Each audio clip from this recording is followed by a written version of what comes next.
James Thornton, the man recognized him instantly. Sir, your investment firm saved my brother's business last year. I'm Nathan Parker, and this is my wife, Rebecca. James nodded politely, though Olivia noticed his discomfort at being recognized. The Parkers settled gratefully on the sofa as Olivia called for maintenance. They're dealing with multiple issues, she reported after hanging up. It could be hours. We can wait in the lobby, Rebecca suggested, resting a hand on her rounded belly. Absolutely not, Olivia insisted. You'll stay here until they fix your room. As they arranged the suite to accommodate their unexpected guests, Olivia caught glimpses of the James she'd once known. Considerate, quick-thinking, bringing Rebecca tea and helping Nathan connect to the hotel's Wi-Fi. For a moment, they functioned as a team again, falling into an old rhythm that neither time nor circumstance had completely erased. Outside, the blizzard howled against the windows, a white prison keeping them all confined together. But inside, something was thawing between them, slowly, cautiously, like spring testing winter's resolve. Your mural in Riverside Park, Rebecca said suddenly. It helped me through a difficult time last year. I used to sit there for hours. Olivia smiled, genuinely touched. That's exactly why I paint them. James watched this exchange with an expression Olivia couldn't quite read. Pride, regret, a mixture of both. I thought your work was just a hobby, he said quietly when the Parkers were distracted. I never understood what it meant to others, what it meant to you. There were a lot of things you didn't understand, Olivia replied, but without the bitterness that would have colored those words years ago. And maybe things I didn't understand about you either. The storm continued raging outside, but inside, their golden cage, the night stretched before them, full of unspoken words and second chances neither had anticipated when the evening began. Truth in watercolors. By midnight, the hotel had transformed from a formal gala venue to an impromptu community of stranded strangers. The grand ballroom now served as a gathering place for those unable to sleep through the howling storm. Hotel staff had set up a refreshment station with coffee, tea, and midnight snacks that drew people from their rooms. After maintenance finally fixed the Parkers' heating, Olivia found herself restless. She changed from the hotel robe into her more presentable clothes and made her way downstairs, her portable art kit tucked under her arm, a habit she couldn't break even in unusual circumstances. The ballroom's atmosphere had shifted entirely. Tuxedo jackets were draped over chairs, high heels abandoned beneath tables. Olivia spotted Eleanor Westbrook organizing an impromptu card tournament with several board members. In one corner, the orchestra's violinist played softly for a small audience. Can't sleep either. James appeared beside her, having exchanged his formal wear for the hotel's complimentary lounge clothes, a simple t-shirt and sweatpants that made him look more like the man she'd once known. Too many thoughts, Olivia admitted, and apparently I'm not alone. What's in the bag? He nodded toward her art supplies. Just basics, watercolors, brushes. I always carry them. James smiled slightly. Some things never change. A small group had gathered near the windows, watching the blizzard transform the city into an unrecognizable white landscape. Olivia recognized some faces, Vivian Russell, Thomas Reed, and a few others she'd met briefly during the evening. What we need is a distraction, Thomas announced when they joined the group. His eyes fell on Olivia's art supplies. Perhaps our artist in residence could provide one? Olivia hesitated. I'm not really prepared for a demonstration. Not a demonstration, Vivian suggested. A workshop. Teach us something simple. Most of us spend our days staring at spreadsheets and contracts. Creating something would be refreshing. Before she could refuse, hotel staff had arranged tables with paper napkins, water glasses, and her supplies carefully distributed. Somehow, Olivia found herself standing before 15 eager impromptu students, including James, who sat at the back with an unreadable expression. "Watercolor is about surrender," she began, falling into the familiar rhythm of instruction she used with her community classes.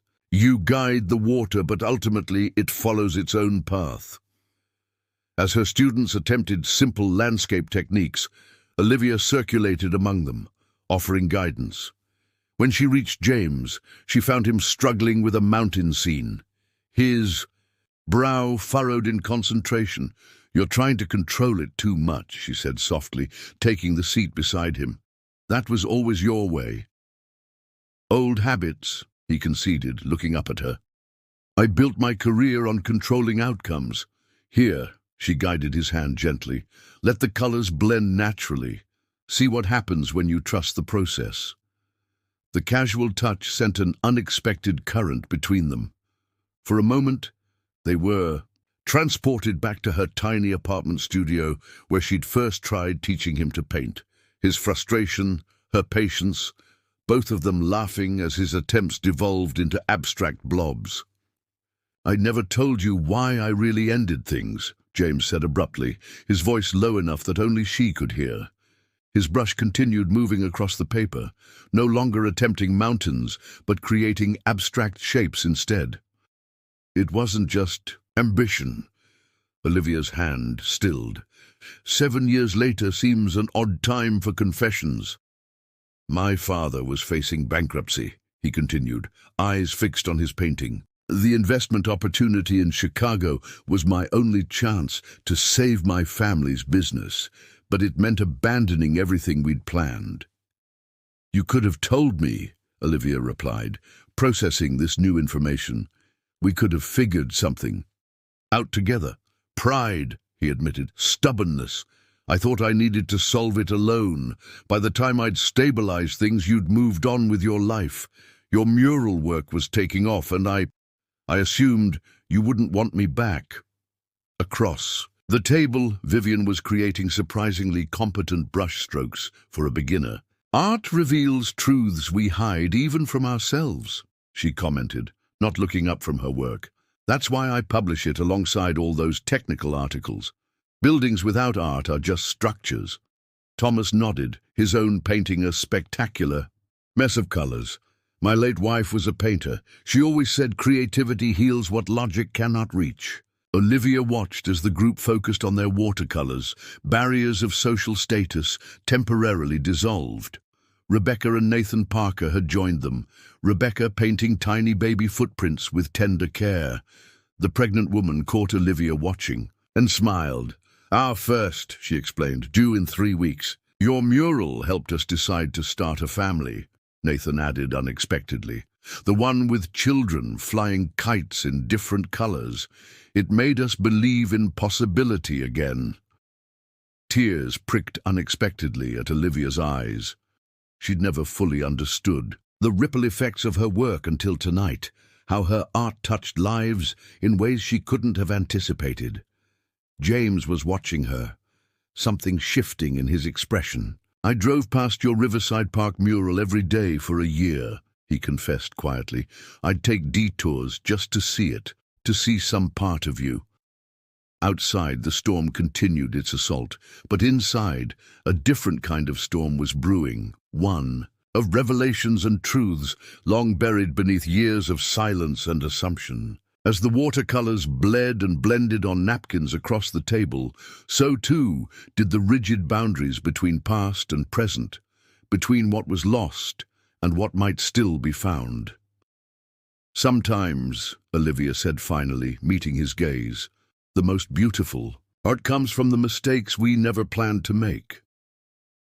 The contract's end, Dominic Mercer's fountain pen, hovered over the final page. Outside the attorney's wood-paneled office, Seattle's perpetual rain matched neither his mood nor the sharp angles of his tailored suit. He wasn't upset, merely inconvenienced. Another contract concluded, another negotiation complete. The fact that this particular contract was his marriage seemed irrelevant. "Mr. Mercer, your signature on the highlighted line, please." The divorce attorney's voice contained the practiced neutrality of someone who'd witnessed this scene countless times. Across the polished mahogany table sat Camilla Reyes Mercer. At 34, she remained as striking as when they'd met 8 years ago. Her dark hair fell in waves around her shoulders, and her warm brown eyes, once full of light when they looked at him, now regarded him with quiet resolve. Dominic signed with a flourish, his lips curling into a half-smile. "There, finally done."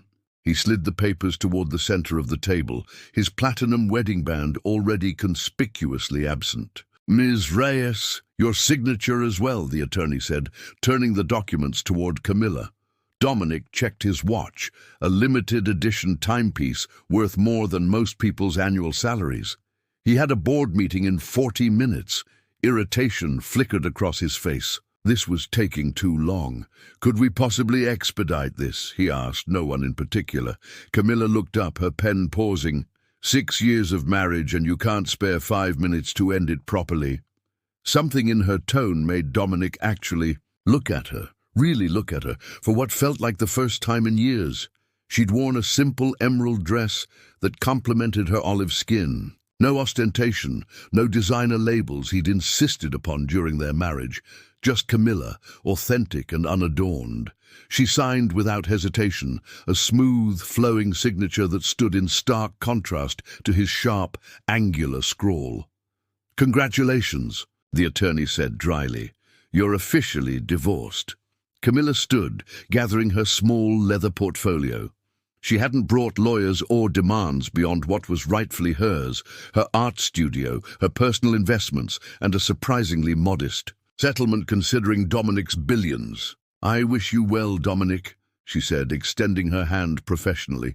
He took it reflexively, surprised by the firmness of her grip. Her nails, once perfectly manicured at his insistence, were now practical, flecked with paint.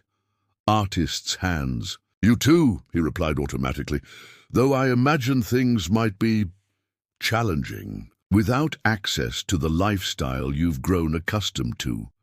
The words hung between them, his final attempt at control, a reminder of what she was walking away from. Camilla smiled, not the practiced social smile she'd worn at his corporate events, but something genuine that transformed her entire face. "I survived before you, Dominic. I'll thrive after you." She turned to leave, and something inexplicable seized him. "Camilla—" She paused at the door, one eyebrow raised in question. "The Westlake Charity Gala next month. You're still welcome to attend." The words surprised even him. Her laugh was gentle but firm. "I don't need your invitations anymore." She adjusted her portfolio under her arm, and Dominic noticed the paint on her fingertips, the relaxed set of her shoulders, the quiet confidence in her stance. "Goodbye, Dominic." The door closed softly behind her, leaving Dominic in a suddenly too silent room with a divorce attorney who'd seen this scene countless times before. "Will there be anything else, Mr. Mercer?" the attorney asked. Dominic shook his head, reaching for his phone to check emails. Yet his thumb hovered over the screen, suddenly distracted by the empty space where his wedding ring had been. For the first time in years, Dominic Mercer felt something crack in the perfect facade he'd constructed. Canvas reborn. The first week after the divorce, Camilla spent every morning waking up to silence. Not the cold silence of Dominic's absences, but a peaceful quiet that belonged entirely to her. A loft in Pike Place overlooked the bustling market below, a far cry from the sterile minimalism of the Mercer mansion in Medina. Here, morning light spilled across wooden floors stained with paint splatters, evidence of late-night creative sessions she'd never been allowed in her former life. "Good morning, freedom," she whispered, stretching her arms wide as Seattle's skyline greeted her through floor-to-ceiling windows. The gallery space below her loft remained empty, its potential still undefined. Camilla had purchased the building, with her settlement, ignoring Dominic's financial advisor, who had insisted she invest in tech stocks instead. "Real estate in this area is too volatile," he'd warned. She'd smiled politely and signed the papers anyway. Her phone buzzed with a text from her sister Valentina. "Still coming for dinner tonight. Made reservations at that new place on Capitol Hill. Celebrating you." Camilla smiled. During her marriage, family dinners had become increasingly rare. Dominic always had more important engagements, more crucial networking opportunities. Eventually, she'd stopped asking him to join her. "Wouldn't miss it," she replied. Downstairs in her makeshift studio, canvases lined the walls, some blank, some filled with explosions of color that had poured out of her since leaving Dominic. For years, her art had been confined to acceptable subjects. Landscapes for their vacation home, abstracts in corporate-approved colors for his offices. Now, her brushes moved with newfound freedom, creating pieces that spoke of liberation, rebirth, and quiet defiance. The buzzer rang, startling her from contemplation of her latest work. "Delivery for Camilla Reyes," came a voice through the intercom. Downstairs, a delivery woman waited with an enormous box of art supplies, canvas stretchers, imported paints, brushes she'd been eyeing for months but had hesitated to purchase. "I didn't order these," Camilla said, confused. "Everything's paid." "A 4," the woman replied, handing her an envelope. This came with it. Inside was a simple note from Valentina. "Create without limits now. The world is waiting." Tears pricked at Camilla's eyes as she carried her treasures upstairs. For so long, her creativity had been contained, a beautiful bird in a gilded cage. Dominic had never forbidden her art, but his subtle dismissals had been more effective than outright prohibition.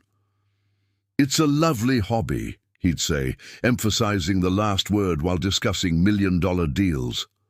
Halfway through preparing a new canvas, her phone rang with a number she didn't recognize.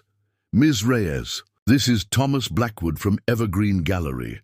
I saw your installation at the community showcase last spring. I'd like to discuss featuring your work in our upcoming exhibition on emerging Seattle artists." Camilla nearly dropped the phone. Evergreen was prestigious, the kind of gallery that could launch careers. "I'm interested," she managed, trying to sound professional despite her racing heart. "Excellent. Perhaps we could meet for coffee next week, Tuesday at 10. After hanging up, Camilla stood motionless in her paint-splattered overalls, brush still in hand. 1 month ago, such an opportunity would have been followed by calculations about how it would affect Dominic's image, whether the gallery was prestigious. Enough for the Mercer name, if the timing conflicted with his schedule. Now the only question was, what did she want? Across the lake, in his Medina estate, Dominic Mercer stood in his home office watching rain trace patterns down 20-foot windows that overlooked Lake Washington. 3 weeks since the divorce, and already the house felt different. Empty. Of what? He couldn't quite articulate. "Mr. Mercer," his assistant's voice came through the intercom. "The board is waiting for you in the conference room." "I'll be there in 5 minutes," he replied, straightening his tie. On the wall opposite, his desk hung a striking abstract painting, swirls of blue and gold that had always calmed him during difficult negotiations. Camilla had painted it for their 3rd anniversary, the only personal touch in his otherwise utilitarian workspace. She'd left it behind. What did that mean? Dominic had replaced 2 CFOs and his entire marketing department in the past month. Venture capital firms that had once eagerly sought his partnership were now hesitating. Something in his decision-making had shifted, become more erratic, less measured. "Mr. Mercer?" His assistant again. "The board is getting restless." "Coming!" he snapped, grabbing his tablet. As he strode through the hallways of Mercer Technologies' headquarters, employees parted before him like water around a stone. Nothing unusual there. What was unusual was his awareness of it. This isolation he'd cultivated so carefully now felt less like power and more like a void. In the boardroom, 12 faces turned toward him expectantly. The quarterly numbers were excellent. Innovations progressing ahead of schedule. By all measurable metrics, Dominic Mercer was at the pinnacle of success. "Before we begin," said Harrison Wells, his oldest board member, "we wanted to extend our condolences regarding your divorce. A difficult time, I'm sure." Dominic waved, dismissively. "A necessary business decision, nothing more." Someone shifted uncomfortably. Dominic realized it was Patricia Lynn, who had recently celebrated her 40th wedding anniversary.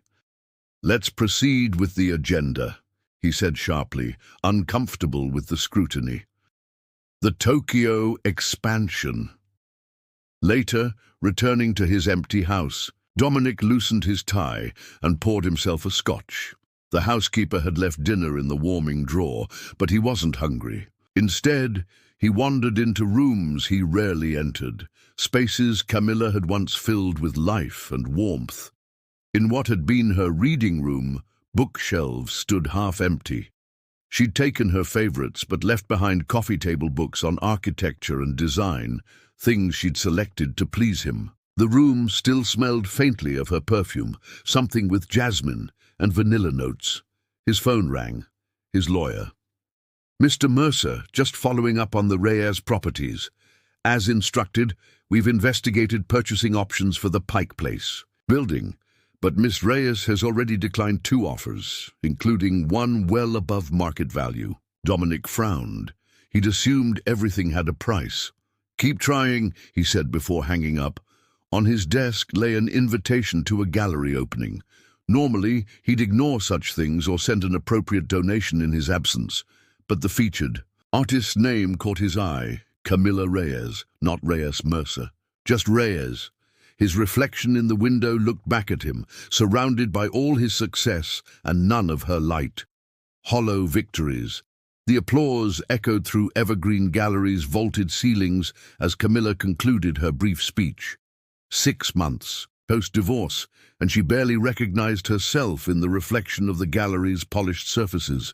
Her exhibition, Unbound, had sold out before opening night even concluded, a success beyond her wildest expectations. "To freedom in all its forms," she said, raising her champagne flute to the crowd of art enthusiasts, critics, and friends who had gathered for her first major solo show.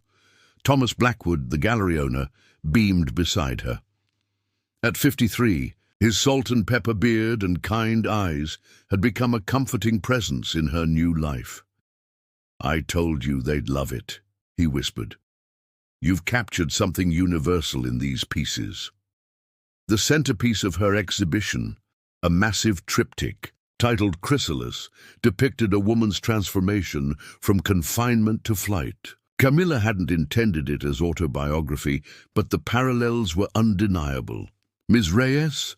A tall man with warm hazel eyes approached, extending his hand. "Julian de la Cruz. I own Horizon Gallery in San Francisco. Your work is extraordinary." Camilla felt an unexpected flutter as she shook his hand. "Thank you. I'm familiar with Horizon. You represent some incredible artists, and I'd like to add you to that list." His smile reached his eyes, crinkling the corners. "Perhaps we could discuss it over dinner sometime. Strictly professional, of course." The qualifier hung in the air between them, leaving room for possibility. Camilla found herself returning his smile. "I'd like that." Later, as the crowd thinned, Valentina appeared at her side, radiant in a crimson dress that complemented her shorter, curlier version of Camilla's hair. "Look at you," Valentina said, linking arms with her sister. "Camilla Reyes, artist extraordinaire." "It doesn't feel real," Camilla admitted. "A year ago I was RSVPing to charity galas and approving menus for Dominic's business dinners." Valentina squeezed her hand. "And dying inside, don't forget that part." They wandered through the gallery, pausing before each painting. The collection chronicled Camilla's emotional journey, from constraint to confusion to liberation. Colors evolved from muted tones to vibrant explosions, techniques becoming bolder with each canvas. "Julian de la Cruz asked me to dinner," Camilla said quietly. Valentina's eyebrows shot up. "The Julian de la Cruz, art world wunderkind, voted most eligible bachelor in Bay Area arts by that pretentious magazine. Is that a yes or a no on the dinner?" Camilla laughed. "It's a, what are you still doing here talking to your sister when you should be confirming a date and time?" Valentina nudged her playfully. "Live, Hermanita, you've earned it." As they prepared to leave, Thomas approached with a concerned expression. "Camilla, there's someone asking to purchase Chrysalis. I know it's not for sale, but he's quite insistent." "Who?" Thomas hesitated. "A representative from Mercer Technologies, offering triple the value of your other pieces." The gallery suddenly felt too warm. "Please tell them it's not for sale at any price." Later, in her loft, Camilla sat cross-legged on her balcony, sketchbook in hand. Seattle's skyline twinkled against the night sky, a constellation of human ambition. Her phone buzzed with a text from Julian, confirming their dinner for Friday. She smiled, allowing herself to feel the anticipation of new possibilities. "Absolutely unacceptable." Dominic's voice cut through the boardroom like a blade. "The partnership with Nakamura Robotics was supposed to be finalized weeks ago. What's the holdup?" His executive team exchanged glances, a silent communication that irritated him further. Finally, his COO spoke. "They're concerned about the company's stability." "Stability?" Dominic's laugh held no humor. "Our stock has risen 18% this quarter alone." "Not financial stability," the COO clarified carefully. "Leadership stability. There have been rumors about your recent decisions." The implication hung in the air. 7 executives had resigned in the past 5 months, all citing philosophical differences with Dominic's management style. Tech blogs had begun speculating about trouble at Mercer Technologies despite their outward success. "Handle it," Dominic said flatly, ending the meeting. Alone in his office, he loosened his tie and stared at the empty wall where Camilla's painting had hung. He'd moved it to his home office, unable to part with it despite what its presence reminded him of. His assistant knocked softly before entering. "Your flight to San Francisco is confirmed for tomorrow. The Green Tech Conference organizers asked if you'll be attending the opening reception." "Yes, fine." He waved dismissively. "And your gallery appointment?" "Cancel it." "Sir, this is the 3rd time." Dominic pinched the bridge of his nose. "I'm aware. Schedule it for when I return." After his assistant left, Dominic opened his laptop and typed "Camilla Reyes Artist" into the search bar. Pages of results appeared. Reviews of her exhibition, interviews about her stunning emergence in the Seattle art scene, photographs of her at gallery events. In every image, she glowed. The quiet beauty he'd taken for granted had blossomed into something magnetic. One photo showed her laughing beside a tall man identified as gallery owner Julian de la Cruz. Something sharp twisted in Dominic's chest. That evening, in his penthouse suite overlooking San Francisco Bay, Dominic sat with acquisition proposals spread before him, untouched. Instead, he found himself scrolling through old photographs on his phone, evidence of a life he'd barely participated in while living it. Dominic pinched the bridge of his nose. "I'm aware. Schedule it for when I return."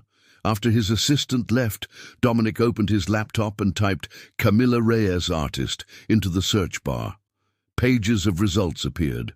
Reviews of her exhibition, interviews about her stunning emergence in the Seattle art scene, photographs of her at gallery events. In every image, she glowed. The quiet beauty he'd taken for granted had blossomed into something magnetic. One photo showed her laughing, beside a tall man identified as gallery owner Julian de la Cruz. Something sharp twisted in Dominic's chest. That evening, in his penthouse suite overlooking San Francisco Bay, Dominic sat with acquisition proposals spread before him, untouched.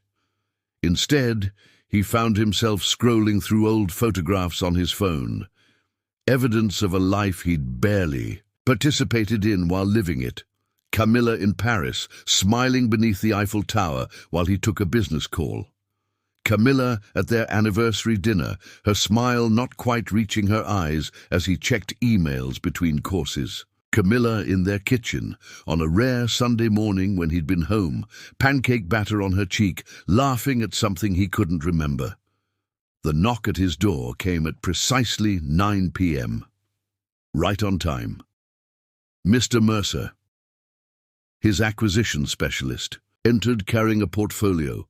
"I have the gallery reports you requested." Dominic accepted the folder, opening it to find comprehensive details on every piece Camilla had created since their divorce, including prices, buyer information, and critical reception. "And the special item?" The specialist shifted uncomfortably. "Still unavailable, sir.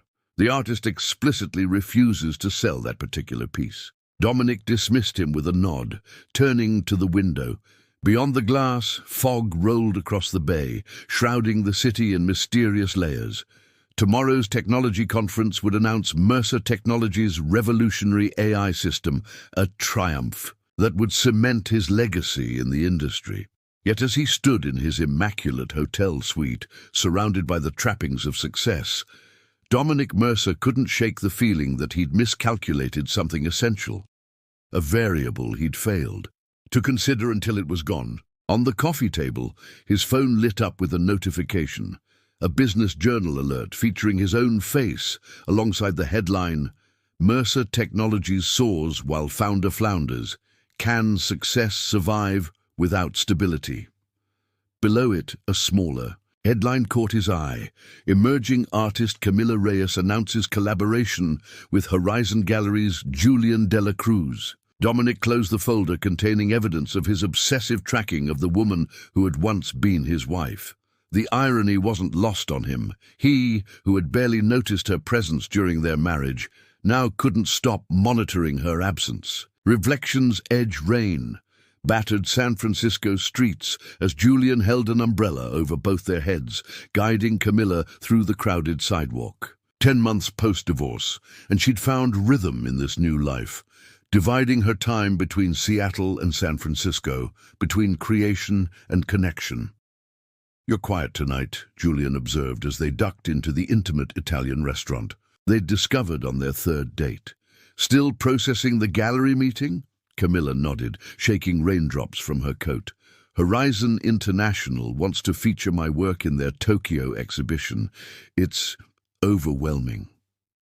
Julian squeezed her hand as they settled into a corner booth. "It's also well-deserved. Your newest series is extraordinary." The waiter arrived with their usual wine, a Barolo they both loved, pouring 2 glasses before discreetly withdrawing. The restaurant's warm lighting softened the edges of the world outside, creating the illusion of perfect sanctuary. "I never imagined this," Camilla admitted, tracing the rim of her glass. "A year ago, success meant not embarrassing Dominic at corporate functions." Julian's expression remained carefully neutral at the mention of her ex-husband. Though they'd been dating for 4 months, Camilla appreciated that he never pushed for details about her previous marriage, never demanded excavation of old wounds. "To defining success on your own terms," he said, raising his glass. Their conversation flowed easily through dinner, discussing everything from Julian's plans to expand Horizon to the stray cat Camilla had recently adopted. Between them, something genuine flourished, unexpected and unhurried. "I have something for you," Julian said as they finished dessert. He placed a small box on the table. "Julian, we said no gifts." "It's not what you think," he assured her, with a smile. "Open it." Inside lay a key attached to a small wooden paintbrush charm. "What's this?" "The studio space next to mine. It's yours whenever you're in San Francisco. No pressure, no expectations. Just proximity, if you want it. The gesture struck her with unexpected force, its thoughtfulness, its respect for her independence, while still offering closeness. For a moment, she couldn't speak. "If it's too much," he began. "It's perfect," she interrupted, reaching for his hand. "Thank you." Later, walking back to Julian's apartment, they paused before a gallery window displaying contemporary sculptures. Camilla's reflection overlapped with the artwork, a woman she was still getting to know, still learning to trust. "Camilla." The voice from behind her sent ice through her veins. She knew its timbre instantly, would recognize it anywhere. Slowly, she turned. Dominic Mercer stood 10 feet away, impeccable despite the rain, his tailored coat and umbrella forming a perfect silhouette against the wet pavement. "Dominic!" His name felt foreign on her tongue after months of deliberate silence. "What are you doing in San Francisco?" "Technology conference. I'm keynoting tomorrow." His eyes flicked to Julian, then back to her. "You look well." Julian stepped closer to Camilla, a subtle shift of allegiance. "I'm Julian Dela Cruz." "Dominic Mercer." They shook hands with the careful neutrality of chess players assessing first moves. An awkward silence expanded between the three of them as raindrops created percussion on umbrella fabric. "I saw your exhibition online," Dominic finally said. "Impressive." The compliment, genuine without qualifiers, caught her off guard. "Thank you. Perhaps we could talk? Coffee sometime this week?" His voice held something she'd never heard before. Uncertainty. Julian's hand found the small of her back, neither possessive nor directing, simply present. The choice remained entirely hers. "I don't think that's necessary," she said gently. "We've both moved forward." Something flickered across Dominic's features, disappointment, resignation. He nodded once. "Of course. Congratulations on your success, Camilla. You've always deserved it." As he walked away, Camilla felt the strange vertigo of alternate realities, roads not taken, choices that shaped the present. Julian waited silently beside her, asking nothing. "Let's go home," she said finally, reaching for his hand. The keynote speech received a standing ovation. Dominic Mercer, technology visionary, had just unveiled an AI system that would revolutionize adaptive learning, a triumph by any standard. Yet as applause thundered through the convention center, Dominic found himself scanning the crowd, searching for a face he knew wouldn't be there. The after-party buzzed with industry elites eager for his attention, but he moved through conversations on autopilot, his thoughts elsewhere. "Quite the success, Mercer." Harrison Wells appeared at his elbow, champagne in hand. "The board will be pleased. They should be." Dominic sipped his sparkling water. "The Nakamura partnership is officially secured." "And yet you look like a man who's lost rather than won." Dominic raised an eyebrow at his board member's unusual directness. "Merely tired, Harrison. It's been a long week." The older man studied him thoughtfully. "I saw your ex-wife's art exhibition last month when I was in Seattle. Remarkable talent." Dominic stiffened. "I wasn't aware you followed the art world." "I follow human potential," Harrison replied. "Speaking of which, have you considered what's next after the Nakamura integration?" "Expansion, Europe, possibly South America." Harrison nodded slowly. "All external growth." "Interesting." Before Dominic could respond, his phone buzzed with a news alert. His keynote speech was already making headlines. Success again. So why did it feel so hollow? Later, alone in his hotel suite, Dominic stood at the window watching fog envelop. The city, the chance encounter with Camilla replayed in his mind, Her quiet confidence, the protective presence of the gallery owner beside her, the life she'd built without him. On impulse, he opened his laptop and navigated to the Evergreen Gallery website. Her exhibition had concluded, but images remained online. He scrolled through them slowly, studying each painting as if decoding a language he'd once known but forgotten. The final image showed her standing before Chrysalis, the triptych he'd tried unsuccessfully to purchase. In the photograph, she looked directly at the camera, paintbrush in hand, surrounded by color and light and possibility. Dominic closed the laptop and picked up his phone, scrolling to a contact he hadn't used in nearly a year. After a moment's hesitation, he typed, "I meant what I said. Your work is extraordinary. I understand now why you couldn't sell Chrysalis. Some transformations should remain with their creator." His thumb hovered over send for a long moment before he deleted the draft. Some realizations came too late to matter. On impulse, he entered